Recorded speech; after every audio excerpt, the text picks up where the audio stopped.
আলহামদুলিল্লাহ রাব্বিল মাশরিকাইনি ওয়া রাব্বিল মাগরিবাইন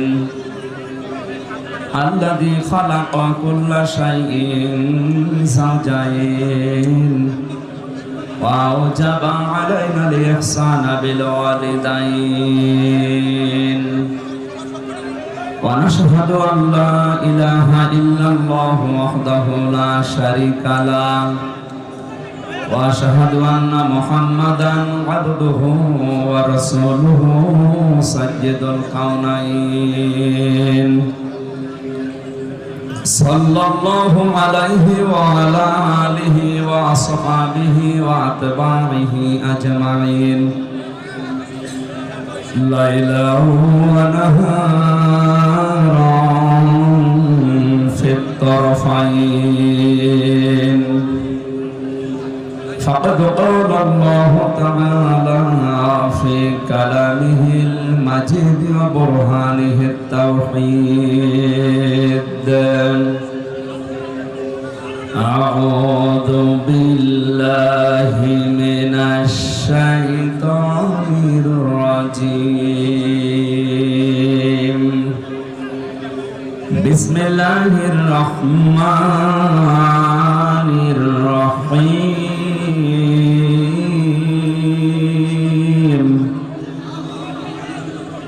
إن قارون كان من قوم موسى فبغى عليهم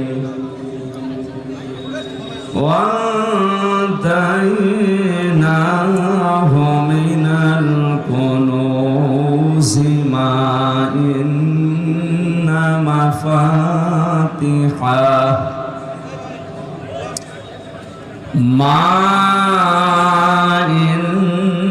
مفاتحه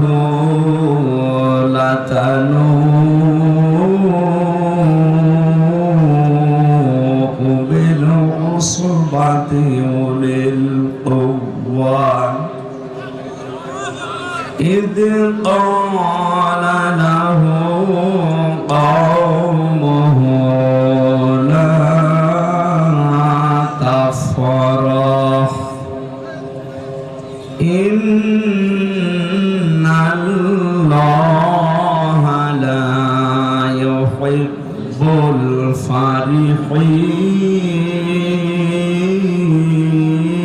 الفرحين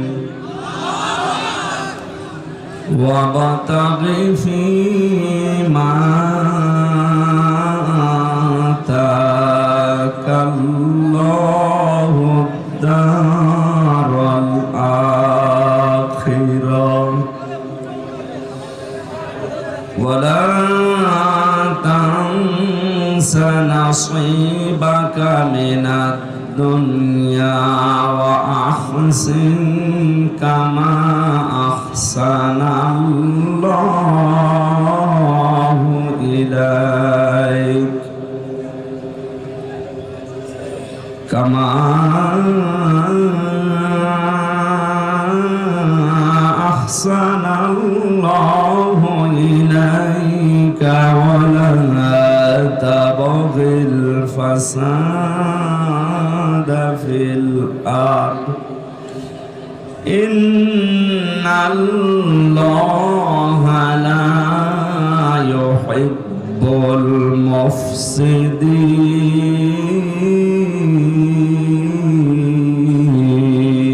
المفسدين صدقت يا ربنا. عن أبي هريرة رضي الله تعالى عنه قال قال النبي صلى الله عليه وسلم إن الذي ليس في جوفه شيء من القرآن كالبيت الخريب إلى آخر الحديث رواه ابن ماجه. وقال تعالى في شأن رسوله إن الله وملائكته يصلون على النبي ইয়া আইয়ুহাল্লাযীনা আমানু সাল্লু আলাইহি ওয়া সাল্লিমু তাসলিমা। আল্লাহুম্মা সাল্লি আলা সাইয়্যিদিনা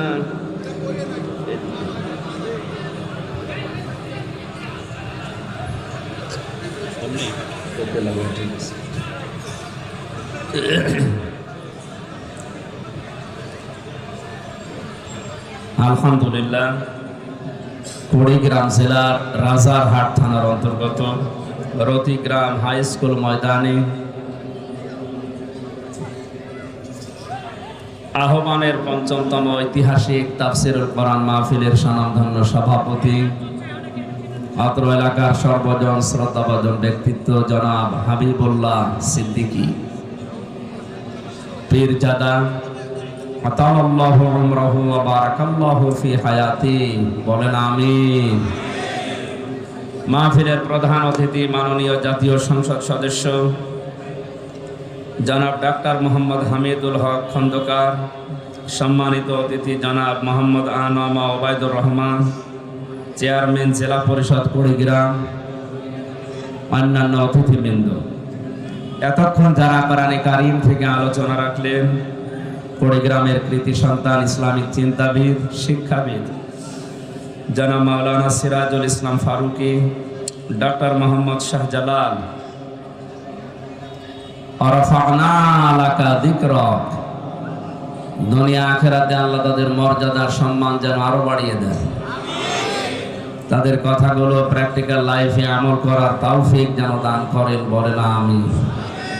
মঞ্চে বসা উলামায়ে কেরাম, সামনে বসা মুসলমান ভাইরা, পর্দার আড়ালের সম্মানিতা মা এবং বোনেরা, প্রশাসনের ভাইরা, বিশেষ করে রাজারহাট থানার সম্মানিত অফিসার ইনচার্জ, শ্রদ্ধাভাজন বড় ভাই জনাব মুস্তাফিজুর রহমান, আমার সাথে রংপুর থেকে সফর সঙ্গী হয়ে এসেছেন বড় ভাই জনাব শরীফুল ইসলাম শরীফ, মঞ্চে বসা জাতির শ্রেষ্ঠ সন্তান উলামায়ে কেরাম, দল মত নির্বিশেষে কোরআনের অনুষ্ঠানে যারা আমরা ইবাদত মনে করে এসেছি, এখন এটা ইবাদত চলছে। কি চলছে? নামাজ পড়া আমরা ইবাদত মনে করি, রোজা রাখা ইবাদত মনে করি, কোরআনে কারীমের জন্য যে সময়টুকু ব্যয় হচ্ছে এইটাও ইবাদত। আফদালুল ইবাদাতি তিলাওয়াতুল কোরআন, নফল যত ইবাদত আছে সবচাইতে উত্তম ইবাদত আল্লাহর কাছে কোরআনের তেলাওয়াত। আমরা যেটা কিছুক্ষণ আগে করলাম, পুরো অনুষ্ঠান যেন আল্লাহ ইবাদত হিসাবে কোরআনের বরকতে কবুল করেন, বলেন আমিন। যে আল্লাহ বিশাল আয়োজনে আমাদের মতো একজনকে কোরআনে কারীমের খাদেম হিসাবে কোরআন থেকে কিছু শোনা বোঝার জন্য এই ময়দানে সব কাজ বাদ দিয়ে নিয়ে আসলেন, আমরা খুশি নাকি? খুশি হয়ে বলছে আলহামদুলিল্লাহ। আল্লাহ রাব্বুল আলামিন বলেন, লাইন শাকারতুম লাযিদান্নাকুম ওয়া লাইন কাফারতুম ইন্না আযাবি লাশাদীদ। সূরা ইব্রাহিমের ৭ নম্বর আয়াতে আল্লাহ জানিয়েছেন, যদি আমার নিয়ামত পাওয়ার পরে শুকরিয়া আদায় করো, আমি আল্লাহ এটা তোমাদের জীবনে লাযিদান্নাকুম অবশ্যই বৃদ্ধি করে দেব। নিয়ামত পাওয়ার পরে কেউ যদি নাশুকরি করে, দাম না দেয়, গুরুত্ব না দেয়, ওর জীবন থেকে ওটা ছিনিয়ে নেব, এতটুকুই না, ওরে আযাবের ভেতরে ফেলে দেব, বলেন নাউযুবিল্লাহ। এখানে লাইন শাকারতুম, শুকরিয়া আদায়, এই শব্দটা মুফাসসিরিনে কেরাম 3টা বিষয়ের ভেতরে বের করতে পেরেছেন। কেউ যদি কোনো নিয়ামতের শুকরিয়া আদায় করতে চায়, তার পদ্ধতি 3টা। 1 নম্বরে তাকে মুখে স্বীকার করা লাগবে যে এটা ইবাদত, এটা নিয়ামত।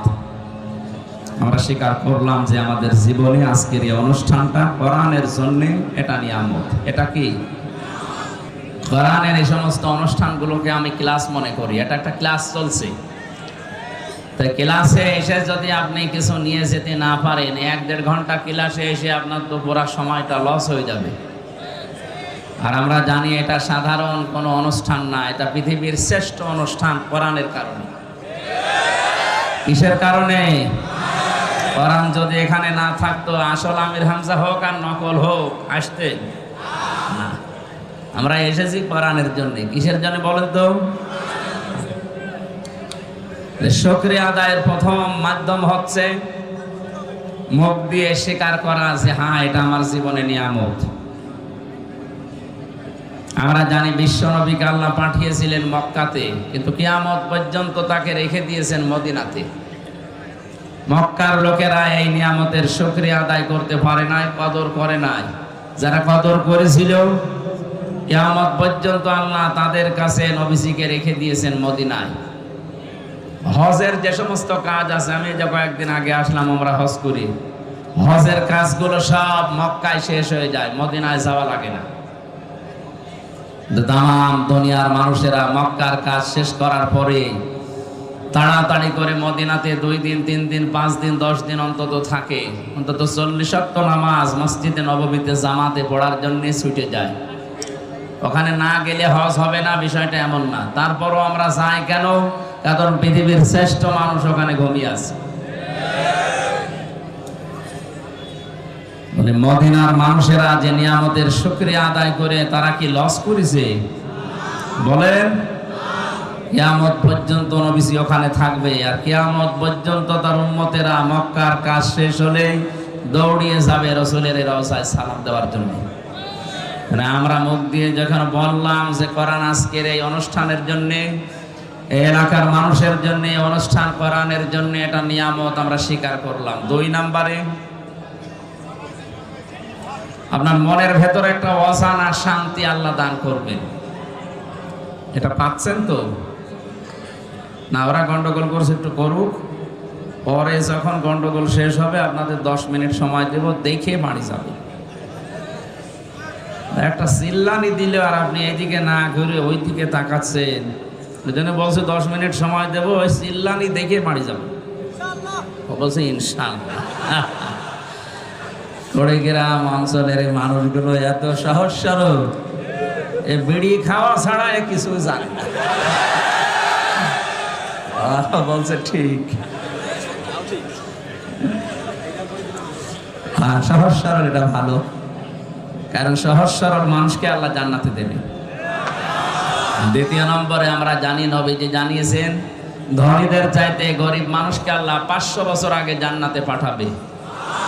আর সারা বাংলাদেশের ভেতরে সব চাইতে গরিব মানুষ বেশি রংপুরে। রংপুর বিভাগের মানুষেরা গরিব যেহেতু, নবীর হাদিস অনুযায়ী চট্টগ্রাম, সিলেট, ঢাকা বিভাগের মানুষের চাইতে আপনারা 500 বছর আগে জান্নাত পাবে। এবার বলবেনি? ঠিক আছে ভাই, আপনারা আমি পায়ে ধরে বলছি, আপনি কথা বলেন না, এমনি উল্টোপাল্টা যা করেন কথা বলেন না। হ্যাঁ, নিয়ামত আদায়ের, শুকরিয়া আদায়ের দ্বিতীয় মাধ্যম, শর্ত বা পদ্ধতি হচ্ছে আপনার মনের ভেতরে একটা অজানা অনির্বচন সুখ আপনি পাবেন। অনির্বচন সুখ কাকে বলে? কোরআনে কারীম জানিয়েছে, আখফিদ লাহুমা জানাহা যুল্লি মিনার রাহমা ওয়াকুর রাব্বিরহামহুমা কামা রাব্বায়ানি সাগীরা। যারা আলেম আছেন, তাফসীর পড়েন, তাদেরকে বলছি, আল্লাহ পাক বলেন আখফিদ, খফজন মানে ডাউন করা, এরপরে ফল করে দেওয়া। তাম পৃথিবীর সন্তানদেরকে আল্লাহ জানিয়েছেন, পৃথিবীর সন্তানেরা তোমার মা বাবার জন্য তোমার ডানা যে ছায়া হয়, ডানার এই ছায়াটা ডাউন করার পরে ফল করে দিবা। আমরা দেখি মানুষের কোনো ডানা নেই, মানুষের আছে বাহু, হাত। আল্লাহ ইয়াদুন দিতে পারতেন, রগুদা দিতে পারতেন। এই শব্দগুলো আল্লাহ কোরআনে না দিয়ে এখানে জানাহন দিয়েছেন যে তোমার ডানার জিল্লুল মানে ছায়া বা নম্রতা। তোর ডানার যে ছায়া হয়, এভাবে ডানা ধরবে, নেই যে নিচে একটা ছায়া পড়ছে। আল্লাহ এই ছায়াকে উদাহরণ হিসাবে আমাদের সাথে সেট করেছেন। তোমার হাতের যে ছায়া আছে ডানার, এই ছায়াটা মা বাবার উপরে এভাবে ডাউন করবা, এরপরে ফল করে দিবা। জ্ঞানী মানুষদেরকে আমি লক্ষ্য করার জন্য বলছি, আল্লাহর উদাহরণটা দেখেন, কি একটা চমৎকার উদাহরণ আল্লাহ আমাদের সাথে সেট করলেন। আমাদের যেহেতু ডানা নেই, ডানা আছে পাখির, আল্লাহ পাখির ডানা হাওলাত করে আমাদের লাগিয়ে দিলেন। কেন? কারণ আমাদের এই ডানার ভেতরে নরম কিছু নেই, সবই শক্ত। আল্লাহ হেলিকপ্টারের ডানা, এরোপ্লেনের ডানা, এই ডানাগুলো লাগাতে পারতেন, পাখির ডানা দিলেন কেন? কারণ হেলিকপ্টারের ডানা ডাউন হয় কিন্তু ফল হয় না, ফল হলে আর উঠবে না। আর আমাদের ডানার ভেতরে নরম সেরকম কিছু নেই। আল্লাহ পাখির ডানা দিয়েছেন এই কারণে, কারণ এর ভেতরে কিছু পর আছে, পালক আছে, এত সফট, এত নরম, এত কোমল, এত মার্জিত, একটার সাথে আরেকটা যখন লেগে যায়, পাখির এই বাচ্চাগুলো নিচে যখন আশ্রয় নেয়, যখন একটা কিচির মিচির আওয়াজ দেয়, বাংলা ভাষায় একে বলা হয় অনির্বচন আনন্দ। কুড়িগ্রামবাসী এই আলোচনাগুলো আমি সেমিনারে করি, এ কথাগুলো আপনাদের বুঝে আসছে কিনা আমি জানি না। তাকান কি উদাহরণ আল্লাহ দিয়েছেন। বাচ্চাগুলোর এই কিচির মিচির আওয়াজকে বাংলা ভাষাবিদ তারা বলেছেন এটা অনির্বচন আনন্দ বা সুখ। পাখির এই বাচ্চাগুলো, মুরগির এই বাচ্চাগুলো মায়ের এই ডানার নিচে এই সফট, নরম, কোমল, মোলায়েম এ পাখার নিয়ে আশ্রয় নিয়ে এটাই জানাতে চাই, মা আমাদের উপরে যতই আক্রমণ হোক, পৃথিবীর কেউ আমাদেরকে আর দেখতে পাবে না, আমরা নিরাপদে আছি। এই জন্য এই আওয়াজটা আমরা দিলাম, আমরা আনন্দে আছি। আল্লাহ পাক মানুষকে জানাতে চেয়েছে, হামজা তোর মা বাবা যতদিন দুনিয়ায় বেঁচে থাকে, তারা যেন মনে করে আমার হামজা থাকতে অন্তত আমাদের আর কোনো চিন্তা নেই। কুড়িগ্রামবাসী, আমার মা বাবা, আপনাদের মা বাবা কি এটা এখন মনে করতে পারছে? বলেন না, পারছে না। কয়েকদিন আগে 6 ভাই বোন মিলে বাবার জমি জায়গা সব লিখে নিয়ে বাবাকে রাস্তায় ছেড়ে দিয়েছে। যা, আল্লাহ যে বললেন তোর মা বাবা যেন মনে করে যে হামজা থাকতে অন্তত এ সিরাজ থাকতে আমার আর যেন কোনো চিন্তা ভাবনা করা না লাগে। কই 6টা ভাই বোন, সব হায়ার এডুকেটেড, সব অনার্স মাস্টার্স করা, অথচ বাবার সম্পদগুলো সব নিজের নামে লিখে নিয়ে বাবাকে 95 বছর বয়সে রাস্তায় ফেলে দিয়েছে। যান, আপনার দরকার নেই। আমি অনির্বচন সুখ এই শব্দটা বোঝানোর জন্য কোরআনের আয়াতটা পড়েছিলাম। আপনি নিয়ামতের শুকরিয়া আদায় যদি করতে চান, এটা ফি জিলালিল কোরআনে সাইয়্যিদ কুতুব লিখেছেন, আপনার মনের ভেতরে একটা অজানা সুখ আমার আল্লাহ নিজের পক্ষ থেকে দান করবেন। আপনি মনের অজান্তেই দেখবেন চোখ দিয়ে পানি পড়ছে। ওয়াইদা সামিউ মা উনজিলা ইলার রাসূলি তারা আ'য়ুনাহুম তাফিদু মিনাদ দাম'i মিম্মা আরাফু মিনাল হক ইয়াকুলুনা রাব্বানা আমান্না ফাকতুবনা মা'আশ শাহিদিন। সূরা মায়েদা 7 নাম্বার পারার 1 নাম্বার পৃষ্ঠার 1 নাম্বার লাইনের 83 নাম্বার আয়াত। এটা তাফসীরে হক্কানিতে আছে।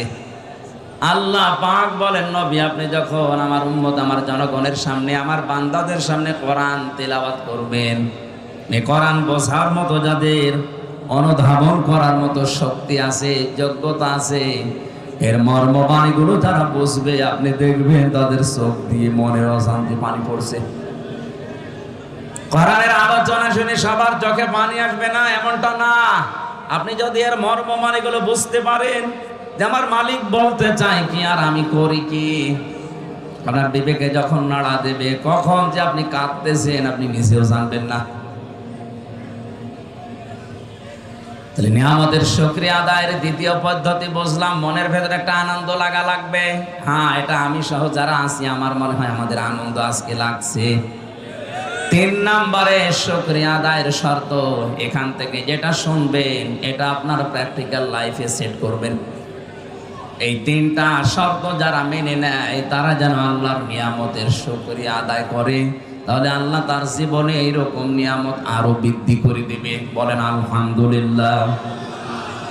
আর যদি এই তিনটার একটাও পাওয়া না যায়, ওয়ালা ইন কাফারতুম ইন্না আযাবি লাশাদীদ।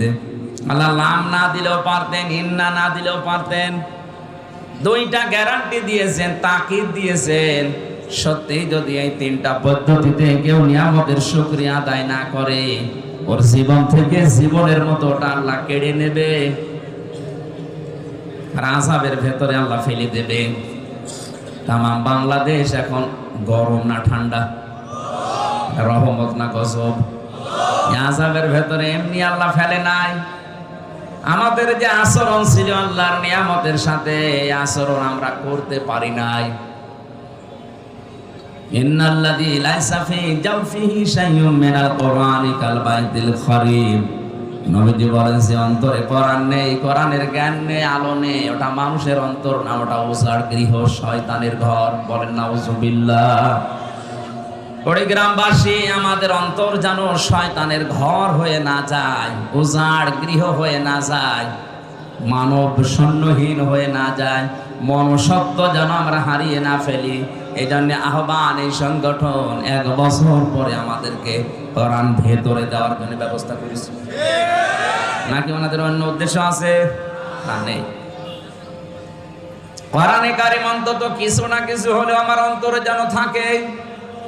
আজকের আলোচনা থেকে আমরা যেন অন্তত কোরআন থেকে কিছু নিয়ে বাড়ি যেতে পারি। আল্লাহ তুমি আমাদের তৌফিক ভিক্ষা দাও। বলেন আমিন। দরুদ আর সালাম পড়ছি আমাদের নবী মুহাম্মদ রাসূলুল্লাহ সাল্লাল্লাহু আলাইহি ওয়াসাল্লামের প্রতি। আজকে তেলাওয়াত করেছি সূরা কাসাস ৭৬, ৭৭ দুইটা আয়াত। আমরা তাফসীরুল কোরআন মাহফিল লেখা পেয়েছি, এই জন্য তাফসীর আকারে কথা বলবো ইনশাআল্লাহ। জবান খুলে কোরআনের এই আয়াত শয়তান যেন আশপাশে না থাকে সেই নিয়ত করে পড়ে। কারণ পৃথিবীর কোন ইবাদত করার আগে আউযু বিল্লাহ পড়া লাগবে, শয়তান থেকে আশ্রয় চাওয়া লাগবে, এমন কোন নিয়ম আমি পাইনি। শুধু কোরআন পড়ার আগে মাস্ট বি আউযু বিল্লাহ পড়াই লাগবে। এটা তো আমি বানালাম নাকি? হ্যাঁ, রংপুরবাসী, আল্লাহ পাক কেন কোরআনে কারীম পড়ার আগে আউযু বিল্লাহ পড়তে বলেছেন আমি তাফসীরে আয়াতের দেখেছি। নামাজ পড়তে গেলে আপনি আউযু বিল্লাহ পড়েননি, আপনার নামাজ হবে না। হ্যাঁ, হবে, অসুবিধা।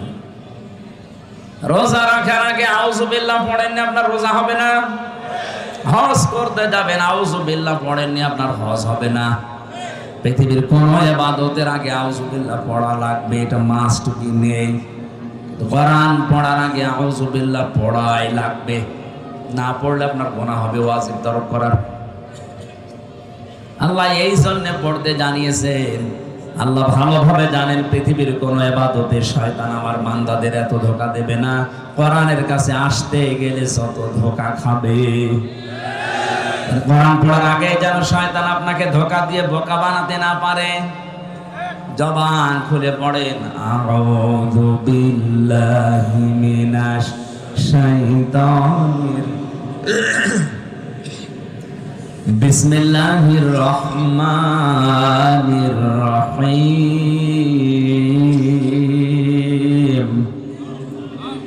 ইন্না কারুনা কানা মিন কওমি মূসা ফাবাগা আলাইহিম।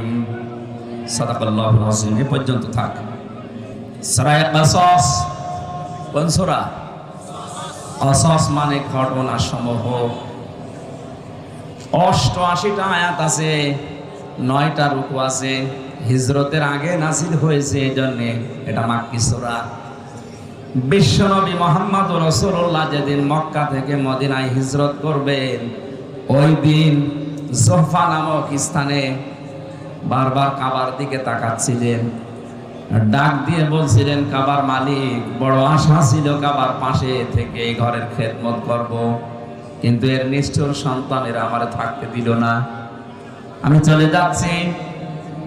আল্লাহ পাক ঠিক ওই সময় সূরা কসসের 85 নাম্বার আয়াতটা সহ পুরা কসস সূরাটাই ওই জায়গায় নাযিল করেছেন। এখানে কয়েকটা শিক্ষা বের হয়, ভালোভাবে শুনবেন যেহেতু ক্লাস চলছে।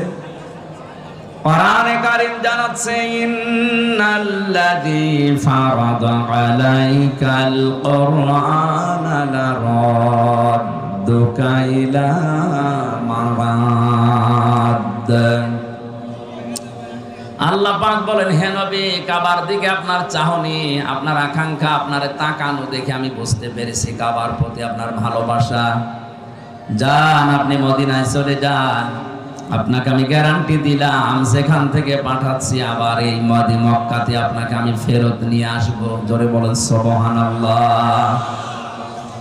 এই আয়াত দ্বারা প্রমাণ হয়, কোরআনে কারীমের উপরে থাকতে গিয়ে যদি কেউ কোণঠাসা হয়ে যায়, নিজের এলাকায় থাকতে না পারে, যদি হিজরত করাও লাগে, মহান আল্লাহ কোরআনের ইজ্জতে ওই জায়গায় সম্মানের সাথে আবার মৃত্যুর আগে ফেরত নিয়ে আসবেন। লা রাদ্দুকা ইলা মাআদ দিয়েছেন আল্লাহ, লামটা না দিলেও পারতেন।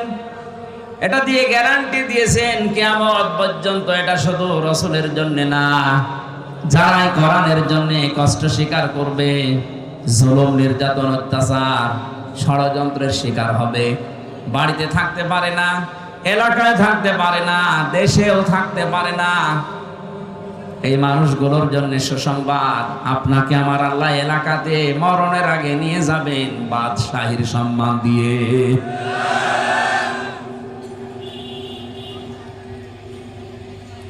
এই আয়াতগুলো নাযিল হওয়ার কারণে আমি 8টা পেয়েছি। তাফসিরে ফি জিলালিল কোরআনে 8টা ভাগে সূরা কসসকে ভাগ করেছে মুফাসসির। আমরা যেখান থেকে পড়েছি এখানে মাত্র একটা ইঙ্গিত দেওয়া আছে শুধু। খুব খেয়াল করে শোনেন, নবী যখন প্রচার করছিলেন কোরআনে কারীম, ওই সময় তাকে মেরে ফেলার জন্য একটা সিদ্ধান্ত নেওয়া হয়েছিল। দারুন নদওয়ার এই বৈঠকে, তার মানে আবু জেহেলের ওই সময় সংসদ ছিল দারুন নদওয়া। এই সংসদ ভবনে আবু জেহেল 24 জন তার পার্লামেন্টের যে সদস্য আছে তাদেরকে নিয়ে বসে তড়ি ঘড়ি করে সিদ্ধান্ত নিচ্ছিল মুহাম্মদ রাসূলুল্লাহর ব্যাপারে। সিরিয়া থেকে এক মুরব্বির সুরত নিয়ে শয়তান নিজে ওই বৈঠকে হাজির। এক একজন এক একটা পরামর্শ যখন দিচ্ছিল, খুব ভালো করে মেলাবেন কিন্তু, বিভিন্ন পরামর্শ যখন দেয়, কেউ বলে আবার ওনাকে জেলখানায় পাঠিয়ে দেন, 3 বছর তো বন্দী অবস্থায় ছিল, যেই বলে জেলখানায় আবার পাঠিয়ে দেন, ওই যে মুরব্বি দাড়ি বড় বড়, জোব্বা গায়ে দিয়ে, পাগড়ি মাথায় দিয়ে, হাতে তসবিহ নিয়ে এক কোনায় বসে আছে, এ মুরব্বি বারবার ভেটো দেয়, কি করবেন ওরে জেলখানায় দিয়ে? 3 বছর রাখার পরে দেখলেন না ওর জনপ্রিয়তা আরো বেড়ে গেছে। ওরা বলছে ঠিক আছে তাহলে এটাই হবে না, আর কি করা যায়? আর একজন পরামর্শ দিচ্ছে, এক কাজ করেন, দেশ থেকে তাড়িয়ে দেন। সবাই প্রায় ওইদিকে রাজি রাজি। হঠাৎ ওই মুরব্বি ভেটো দিয়েছে, না, তাড়িয়ে দিয়ে করবেন কি? ও বাইরের দেশে যে দল পাকাবে। সবাই এবার ঘুরে তাকাচ্ছে, কি গো, কোন মুরব্বি তুমি? তোমারে তো দেখি নাই। বলে তোমরা মুরব্বির কথা শোনো, যে দেখবা। পরিচয় দেয়নি, কারণ এই শয়তান পৃথিবীতে 2 বার মানুষের সুরত নিয়ে আবু জেহেলকে ধোঁকা দিয়েছিল। একবার বদরের ময়দানে সুরাকার সুরত দিয়ে ধোঁকা দিয়েছিল যে চিন্তা নেই আমি এসে গেছি, আর একবার এই যে দারুন নদওয়ার বৈঠকে এসে ধোঁকা দিচ্ছে। ডাক দিয়ে বলে, মুরব্বির কথা যদি তোমরা মেনে নিতে পারো, আমি একটা পরামর্শ দিতে পারি। সবাই ঘুরে তাকিয়েছে, হ্যাঁ বলেন। আমার মনে হয় পৃথিবীতে এখনো এরকম মুরব্বির সুরত নিয়ে অনেকেই ধোঁকা দিচ্ছে।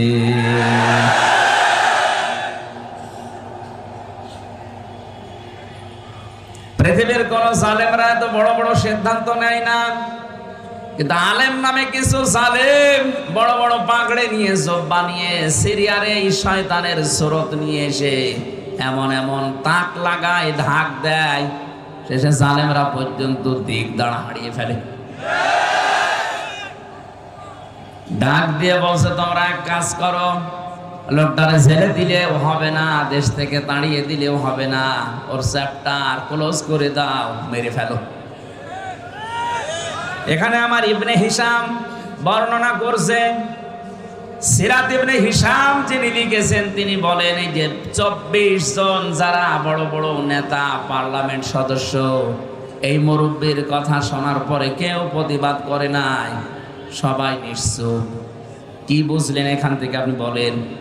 একটা নিরপরাধ মানুষকে মেরে ফেলার জন্য সিদ্ধান্ত দেওয়া হচ্ছে, অথচ একটা লোকও কথা বলছে না।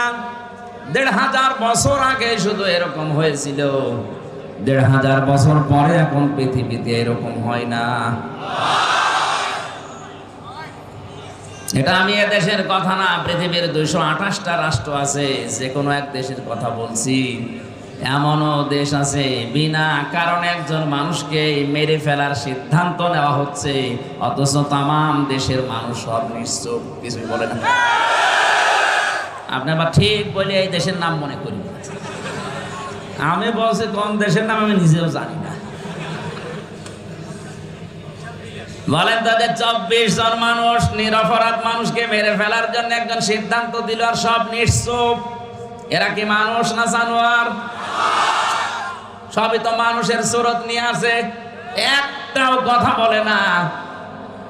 আমারও মনে হয় মাঝে মাঝে পৃথিবীটা কেমন যেন হয়ে গেল, বিনা কারণে একজনকে বিপদে ফেলে দেয়, বিনা কারণে একজনের জীবন নাশ হয়ে যায়, গুম হয়ে যায়, আর সারা দেশের মানুষ হাঁ করে তাকিয়ে কিচ্ছু বলে না। বিশ্বনবীকে হত্যার জন্য আবু জেহেল সর্বশেষ ঘোষণা দিল 100 লাল উট দেওয়া হবে। ওই জায়গা থেকে দাঁড়িয়েছে একজন, তার নাম ওমর। এই লোকটা দাঁড়িয়ে বলে 100 লাল উট, হ্যাঁ আমি যাচ্ছি। খোলা তরবারি নিয়ে যাচ্ছিল। আমি ইতিহাস বলার জন্য এখানে বসি নাই, ঐতিহাসিক প্রেক্ষাপটটা বললাম। ও শেষ পর্যন্ত নিজে মুসলমান হয়ে গেছে। বাকি যে 24 জন ওখানে বসেছিল, ওই যে মুরব্বী এবার সিদ্ধান্ত নিয়েছে, যাকে পাঠালে সে তো ফেল করেছে, কাজ করো, ওভাবে হবে না। এই 24 জনের ভেতর থেকে এক একজন গোত্র থেকে, এক একজনের বংশ থেকে এক একজন যুবককে রেডি করো, সবাইকে পাঠিয়ে দাও মোহাম্মদের ঘরে আজ রাতের বেলা। 24 জন মিলে মারবে, তাহলে কেউ কারো উপরে দোষ চাপাতে পারবে না। আজ পৃথিবীতে ইমানদারদের বিপদে ফেলার জন্য এই শয়তানের সুরত নিয়ে অনেকে বিভিন্ন জায়গায় বসে বসে ধোঁকা দিয়ে, বোকা বানিয়ে অনেক আলেমকে জেলখানায় পর্যন্ত পাঠাচ্ছে। যারা দায়িত্বে আছে ওদের অত দায় পড়ে নাই যে আমির হামজাকে 3 বছর জেলে রাখা লাগবে না। এর মতো কিছু মৌলবী বিশাল সোব্বা গায়ে দিয়ে যে কানের কাছে মুখ নিয়ে বলে আর কত, আটকে রাখতে পারেন না। নাকি বেশি বলে ফেললাম? শেষ পর্যন্ত ওরা 24 জন মিলে রাসূলুল্লাহর ঘরের চারিদিকে দাঁড়িয়ে আছে। প্রতিটি কথা থেকে আপনি দেখবেন একটা একটা করে শিক্ষা আমি নিয়ে আসবো ইনশাআল্লাহ। চারিদিকে ওরা দাঁড়িয়ে আছে, মুহাম্মদুর রাসূলুল্লাহ। জিবরাইল এসে বলে, হে রাসূল, আপনার চারিদিকে ওরা দাঁড়িয়ে আছে খোলা তরবারি নিয়ে, আপনি ওঠেন, সূরা ইয়াসিনের কয়েকটা আয়াত তেলাওয়াত করে এক মুষ্টি বালু হাতে নেন, সামনের দিকে শুধু ফিকে মারেন, বাকি যা করার আল্লাহর কুদরত করবে। নবীজি সূরা ইয়াসিনের আয়াত তেলাওয়াত করলেন, ইন্না জাআলনা ফি আ'নাকিহিম আগলালান ফাহিয়া ইলাল আযকানি ফাহুম মুকমাহুন ওয়া জাআলনা মিন বাইনি আইদিহিম সাদ্দাও ওয়া মিন খালফিহিম সাদ্দান ফাআগশাইনাহুম ফাহুম লা ইউবসিরুন। বলেন আল্লাহু আকবার। শুধু সামনের দিকে ফিকে মেরেছিলেন, চারিদিকে কাফেরদের চোখে পৌঁছিয়ে দিয়েছে আমার আল্লাহর কুদরত। ওই আল্লাহর কুদরত এখনো দুনিয়ায় আছে না নেই? নবীজি নিজের জামাই হযরতে আলীকে ডাক দিলেন, বললেন এই যে টোপলা বাঁধা আছে ছোট ছোট করে, যারা আমাকে হত্যার জন্য এসেছে ওদের এই টোপলাগুলো আমানত। আমি যদি এখন এগুলো নিয়ে পালিয়ে যাই তাহলে আমার আলামিন নামের কলঙ্ক হবে। ওর নামের আরো জোরে, ওরা আমাকে আলামিন নাম দিয়েছে আর সাদিক নাম দিয়েছে। এখন যদি এগুলো নিয়ে আমি পালিয়ে চলে যাই রাতের আধারে, আমার আলামিন নামের কলঙ্ক হয়ে যাবে। সুতরাং তুমি আমার বিছানার উপরে আমার চাদর গায়ে দিয়ে মোড়া দিয়ে শুয়ে পড়ো, বাকি যা করার আমি তোমারে বলি। চাদরটা সামনের দিকে একটু মোড় দিয়ে রাখবা, পা দিয়ে পেছনে আটকিয়ে রাখবা। 3 দিন পরে মদিনায় আমার সাথে দেখা করবা। আর এখানে যে কয়টা টোপলা আছে প্রত্যেকের নাম লেখা আছে, ঠিকানা দেওয়া আছে। সকালবেলা তার বাড়িতে যে পৌঁছিয়ে দিয়ে আসবা। কয়েকটা কথা বলেছিলেন নবীজি তাকে। 1 নম্বরে চাদরটা মোড়া দাও, 2 নম্বরে 3 দিন পরে আমার সাথে মদিনায় দেখা করো, 3 নম্বরে আমানতগুলো নাম অনুযায়ী বাড়িতে পৌঁছিয়ে দাও। হযরতে আলী বলেন ওই সময় আমার 100% নবীর কথা বিশ্বাস হয়েছে, অন্তত 3 দিনের ভেতরে আমার মরণ হবে না। 3 দিনের ভেতরে যদি আমি মরে যাই তাহলে নবীর কথা মিথ্যা হয়ে যাবে, আর আল্লাহ পাক নবীকে মিথ্যাবাদী বানাবেন। সুতরাং 3 দিন আমার আর চিন্তা নেই। নবীজি চলে গেলেন ওখান থেকে। কাফেরেরা ওই সময় এসেছে, ঘরের ভেতরে প্রবেশ করে বিছানার উপরে তাকে দেখে বলে তো পাওয়া গেছে। একজন বলে দাও কোপ, আর একজন বলে দাঁড়াও দেখি। পাওয়া যখন গেছে তখন শান্তি নিয়ে মারা যাবে, আগে মুখটা দেখি। চাদর নিয়ে টানাটানি করে হযরতে আলী বলে নবীজি আমাকে বলেছিল হাত দিয়ে শুধু শক্ত করে ধরে রাখবা। আমি ধরে রেখেছিলাম, ওরা 24 জন মিলে টানাটানি করে, চাদর ধস্তাধস্তি করে, খুলতে পারে না। আমার মনে হচ্ছিল তামাম দুনিয়ার সব যুবকেরা যদি আজকে আমার চাদর ধরে টানাটানি করে, খোলা সম্ভব না। কি শক্তি আমার আল্লাহ আমার এই হাতের ভেতরে যেন দিয়ে দিয়েছে। আমি মনে মনে ভাবছিলাম আমি ধস্তাধস্তি করতে থাকবো যতক্ষণ ওরা আমাকে মেরে ফেলার সিদ্ধান্ত না নেয়। কারণ আমি যতক্ষণ সময় ক্ষেপণ করব, ওদিকে আমার আল্লাহর নবী 2 পা হলেও মদিনার দিকে এগিয়ে যাবে। ও বাংলার মুসলমানেরা, নবীজি আজকে নেই, বিশ্ব নবীর ওয়ারিস আছে, তাদেরকে সামনের দিকে এগিয়ে দেওয়ার জন্য যদি এরকম কারো সাথে ধস্তাধস্তি করা লাগে, সময় ক্ষেপণ করবে, আশা থাকবে নবীর ওয়ারিসটা 2 পা হলেও দেশে এগিয়ে যাবে। কথা কি বললাম আপনি না বুঝলেও এ বুঝেছে? কথা বলছেন? আপনার হয়তো ওইরকম ক্ষমতা নেই। বাতিল যখনই আসবে, রাম আর বামরা যখনই বিভিন্ন স্রোত নিয়ে আসবে আলেমদের বিপক্ষে অবস্থান নেওয়ার জন্য, আপনি ধস্তাধস্তি করে হলো, নড়াচড়া করে হলো সময় ক্ষেপণ করবেন, বাধা দেবেন যেন আলেমরা একটু এগিয়ে যেতে পারে। হযরতে আলী বলেন যখন ওরা আমাকে মেরে ফেলার সিদ্ধান্ত নিয়ে ফেলেছে যে না আর দরকার নেই, তখন আমি ছেড়ে দিলাম। আমার মুখটা দেখার পরে গরম দেয় কে? কোথায় মোহাম্মদ? তুমি এখানে কেন? বললাম তোমাদের এত কথার জবাব দেওয়ার জন্য আমি এখানে শুয়ে পড়ি নাই, শুয়ে আছি একটা কারণে। ওই যে টোপলাগুলো দেখতে পাও, তোমাদের আমানত রাখা আছে, যার যারটা আমি তার কাছে পৌঁছিয়ে দেব। ও বাংলার মুসলমানেরা, কি বুঝলেন এখান থেকে? শুধু শোনা না, যেই নবীর জীবন মরণ নিয়ে টানাটানি, নিজের জামাইকে যিনি মৃত্যুর বিছানায় রেখে যাচ্ছে, তারপরেও যেন আমানতের দায়িত্ব নষ্ট না হয়। আজ বাংলার 1628 জন মানুষ দায়িত্বে আছেন। কোরআনের মাহফিলে কসম করে বলতে পারি, এই 1628 জন মানুষ যদি হযরতে আলীর এই অনুভূতি নিয়ে আপনি দায়িত্ব পালন করেন, আল্লাহর কসম এ দেশটা একটা মিনি জান্নাত হয়ে যাবে। কেউ এই দেশের সম্পদ নিয়ে আর বেগম পাড়া বানাবে না, কারণ এটা আপনার সম্পদ না। এদেশের কোনো মানুষের ক্ষমতা নেই নিজের পয়সা উপায় করে বেগম পাড়া বানানো। এটা সব জনগণের সম্পদ। এটা তো আমানত হিসাবে আপনি পেয়েছেন। এই আমানতের দায়িত্বটা যদি আপনি পালন করতে পারতেন, সত্যি কথা বলছি, কারো জন্য ব্যাংকের টাকা কেউ ফ্রিজে রেখে দেয়, কেউ বালিশের ভেতরে রেখে দেয়।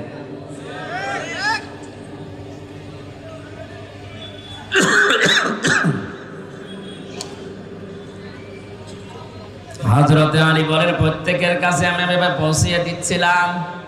আমার মনে দৃঢ় বিশ্বাসে যে আমি 3 দিনের ভেতরে আমার কোনো মরণ হবে না। বিশ্ব নবীর কথা আমারে মদিনায় সাক্ষাৎ করাই লাগবে, এই সুযোগ আল্লাহ আমারে দেবেন। নবীজি ওখান থেকে বের হয়ে আবু বকরের বাড়িতে ডাক দিলেন, আসসালামু আলাইকুম ইয়া আবু বকর। সঙ্গে সঙ্গে ভেতর থেকে জবাব দিয়েছে, লাব্বাইক ওয়া সাদাইক ইয়া রাসূলুল্লাহ। নবীজি বলেন, আবু বকর, আমি তো খুব জোরে ডাক দেই নাই, মৃদু স্বরে একটা আওয়াজ দিলাম, তুমি জলদি করে দরজা খুলে দিলে, গভীর রজনীতে ঘুমাওনি।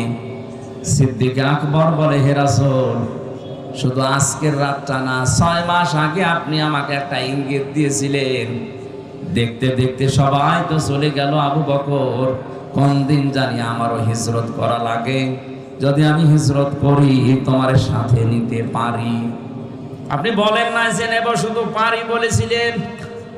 ওই দিন থেকে শুরু করে আমি 2টা বিষয় লক্ষ্য করে রেখেছি।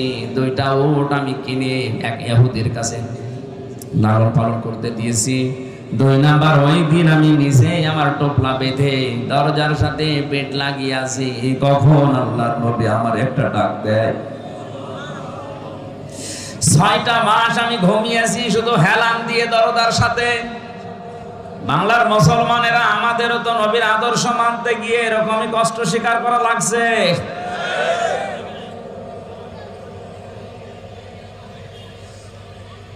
বিশ্বনবী হযরতে আবু বকরকে সাথে নিলেন। বাড়ি থেকে যেদিকে যাওয়ার কথা ওই দিকে না দিয়ে উল্টা দিকে আরম্ভ করলেন। নিজের সন্তান আব্দুর রহমানকে দিয়ে ওই ইহুদিকে খবর দিয়ে বললেন, 2টা উট নিয়ে আসো। 2টা উট নিয়ে তারা গেলেন। গাড়ে সৌর, যেখানে 3.5 কিলোমিটার প্রায় আমি নিজে উঠেছিলাম। মুহাম্মদুর রাসূলুল্লাহ ওখানে যে 3 দিন অবস্থান নিয়েছিলেন। আল্লাহ রাব্বুল আলামিন বলেন, আমার নবীকে আমি সাহায্য করেছি, শুধু ওই সময় না, কিয়ামত পর্যন্ত যে সাহায্য করব তার প্রমাণ আমি আল্লাহ রেখে দিয়েছি। ওই জায়গায় যে বাবলা গাছটা কাঠ হয়ে ওই গর্তের মুখে সঙ্গে সঙ্গে কবুতর এসে বাসা বেঁধেছে, মাকড়সা জাল বিছিয়েছে। হযরতে আবু বকরকে নবীজি বললেন, ক্লান্ত হয়ে গেছি সারা রাত হাঁটতে হাঁটতে, পাটা একটু বিছিয়ে দাও, তোমার উপরে মাথা দিয়ে আমি একটু ঘুমিয়ে যাই। তিনি বললেন, হে রাসূল, আপনি দাঁড়ান, পাহাড়ি এলাকা সাপ বিচ্ছু থাকতে পারে। নিজের বিভিন্ন কাপড় যেগুলো ছিল ছিঁড়ে ছিঁড়ে বিভিন্ন গর্তের ভেতরে দিয়ে মুখ বন্ধ করলেন। আর একটা গর্ত বন্ধ হয়নি। হযরতে আবু বকর বলেন, আমার পা দিয়ে গর্তের মুখে পা দিয়ে আমি বন্ধ করে রেখেছি। 1000 বছর একটা সাপ এখানে বসে আছে, 1000 বছর। ও তাওরাত কিতাবে শুনেছিল, মুসা আলাইহিস সালাম তাকে তেলাওয়াত করে নাকি শুনিয়েছিল যে এই রাস্তা দিয়ে শেষ নবী মুহাম্মদুর রাসূলুল্লাহ হিজরত করে যাবেন, এই জায়গায় আশ্রয় নিলেও নিতে পারেন। ওই দিন থেকে এই সর্পটা মুহাম্মদুর রাসূলুল্লাহকে এক নজর দেখার জন্য 1000 বছর ওয়েট করছে। আমি সুবহানাল্লাহ আলহামদুলিল্লাহ বলার জন্য না, এখান থেকে একটা শিক্ষা পেয়েছি। একটা বিষধর সাপ যদি 1000 বছর গর্তের ভেতরে এত কষ্ট করে নবী মুহাম্মদুর রাসূলুল্লাহকে দেখার জন্য ওয়েট করতে পারে, 53 বছর হয়ে গেল, একটা আবারের জন্য আমাদের মনে কি আফসোস আসে না? মুহাম্মদুর রাসূলুল্লাহ যেভাবে 10 বছর রাষ্ট্র দিয়ে কোরআন দিয়ে রাষ্ট্র চালিয়েছিলেন, আমরা একটু চালিয়ে দেখি। কত মানুষ তো চালালো, 53 বছর দেখলাম, কাঙ্ক্ষিত মানের শান্তি তো আমরা পেলাম না। এখন শুধু দেখতে বাকি আছে, কোরআন দিয়ে রেস্টা চললে কেমন দেখা যায় এটা দেখতে বাকি আছে। মুসাফির অবস্থায়, মাজলুম অবস্থায়, অসুস্থ অবস্থায় দোয়া করছে লক্ষ মানুষ নিয়ে, মাবুদ কোরআন দিয়ে দেশ চললে কেমন দেখা যায়, মরণের আগে অন্তত হলো একবার তুমি আমাদেরকে দেখা। সব বিভিন্ন জায়গায় যেখানে যায় দেখে গর্তের মুখ বন্ধ। এখানে বারবার টোকা দিয়েছিল কিন্তু পা উনি সরাতে চাননি, এজন্য দিয়েছেন সবর। হযরতে আবু বকর বিষের যন্ত্রণায় তার শরীর পর্যন্ত হলুদ হয়ে গেছে। বিশ্বনবী মুহাম্মদ রাসূলুল্লাহর ঘুমন্ত অবস্থায় তার চোখের পানি পড়েছে। ঘুম থেকে উঠে বললেন, কি কাঁদো কেন? বাড়ির কথা মনে পড়েছে। হযরতে আবু বকর বলে, হে রাসূল, যেদিন আপনার প্রতি ঈমান এনেছি ওই দিন তামাম পৃথিবীর চাইতে আপনাকে আমি ভালোবাসি বেশি। সাপে আমার কামড় দিয়েছে, যন্ত্রণায় আমার কলিজা পর্যন্ত, রক্ত পর্যন্ত জ্বলছে, কিন্তু আপনি ঘুমিয়ে আছেন, ডিস্টার্ব হবে যেন কিছু বলতে পারি নাই। নবীজি মুখের লালা দিয়ে ওই জায়গায় লাগালেন, সঙ্গে সঙ্গে যন্ত্রণা বন্ধ হয়ে গেল। ডাক দিয়ে বলে, আবু বকর আমাকে আগে জানালে না, তাহলে এই কষ্টটা পেতে না। সিদ্দিক আকবর বলে, হে রাসূল, এটা তো রক্ত জ্বলছিল, আমি যদি মারাও যেতাম, মুহাম্মদ রাসূলুল্লাহ আলাম করছিলেন তার আরামে আমি বিঘ্ন ঘটাতে পারতাম না। আল্লাহ বলেন, এভাবে যদি আমার রাসূলকে ভালোবাসতে পারো কি করব জানো? ইন কুনতুম তুহিব্বুনাল্লাহা ফাত্তাবিউনি ইউহিব্বুকুমুল্লাহ ওয়া ইয়াগফির লাকুম যুনুবাকুম আল্লাহু গফুরুর রহিম। এইভাবে করে যদি তোমরা আমার রাসূলকে ভালোবাসা দিতে পারো, আমি আল্লাহ বলছি জীবনের যত অপরাধ আছে সবগুলো আমি আল্লাহ মাফ করে দেব। সিদ্দিক আকবর কি ভেবেছিলেন যে আমার রক্ত জ্বলছে, কলিজা জ্বলছে, জীবনও যদি চলে যায় রাসূলের আরামে আমি বিঘ্ন ঘটাবো না। আজ বিশ্বনবী মুহাম্মদ রাসূলুল্লাহ মদিনায় ঘুমিয়ে আছে, তার আদর্শকে যদি এই দেশে কেউ ভুলণ্ঠিত করে, তার আদর্শকে গালি দেয়, অপছন্দ করে, আমাদের জীবন চলে গেলে হলেও এর বিরুদ্ধে কথা বলা দরকার। গত কয়েকদিন আগে গালি দিয়েছে লালমনিরহাটে, কি এই যে কি কোন জেলা যেন, দিনাজপুরের কাহারোল এক অমুসলিম, আমি নাম নিলাম না, উনি মুহাম্মদ রাসূলুল্লাহকে শেষ পর্যন্ত গালি দিয়ে ফেলেছে। আহ্বান জানাবো, নবীজি কিন্তু আমাদের কাছে কলিজার চাইতেও দামি। আপনি আর যাই করেন, কোরআন আর নবী এই দুইটা নিয়ে উল্টা পাল্টা কিছু বলবেন না, শেষে অঘটন ঘটে যাবে, সামাল দিতে পারবেন না। আমাদের পুঁজি তো এতটুকু, আমল দিয়ে জান্নাতে যাওয়ার মতো যোগ্যতা আমাদের নেই। আমরা যদি একটু ভালোবাসাও দেখাতে পারি, কিয়ামতে যেন আল্লাহ এইটার ওসিলা আবু বকরের সাথে একটু আমাদেরকে তোলেন, বলেন আমিন। বের হলেন ওখান থেকে, কিছু দূর যান, পায়ের যে ছাপগুলো পড়তে থাকে, হযরত আবু বকর পায়ের ছাপগুলো ছেঁচড় দিতে দিতে মুছতে মুছতে যান।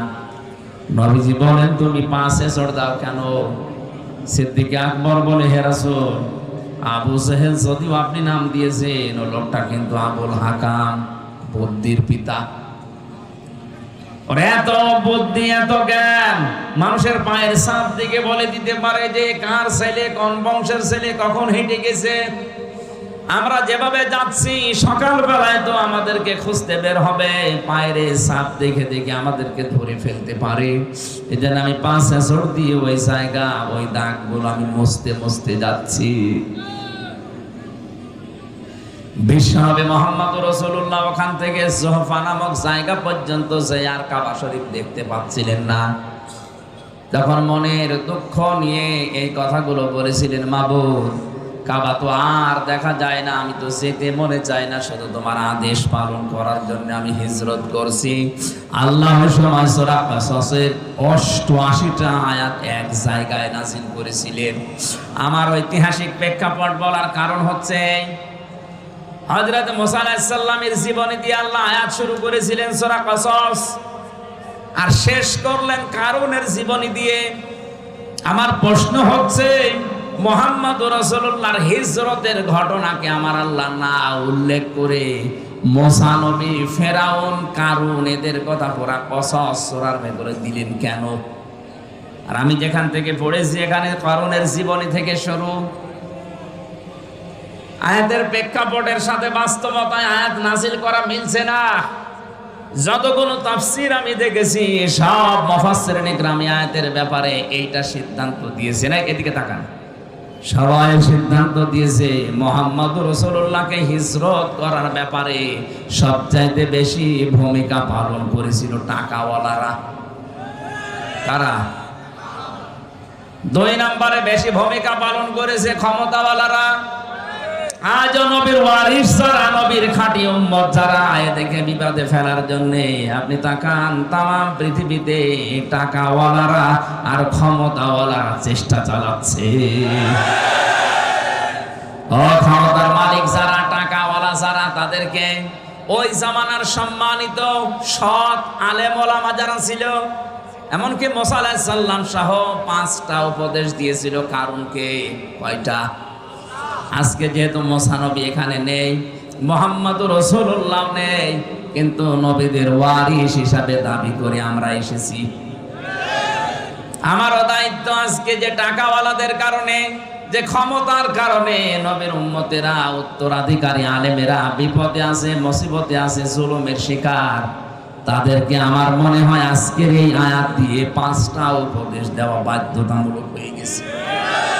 বড় দরদ নিয়ে আপনাকে আমি 5টা উপকারের কথাই বলবো, উপদেশের কথা।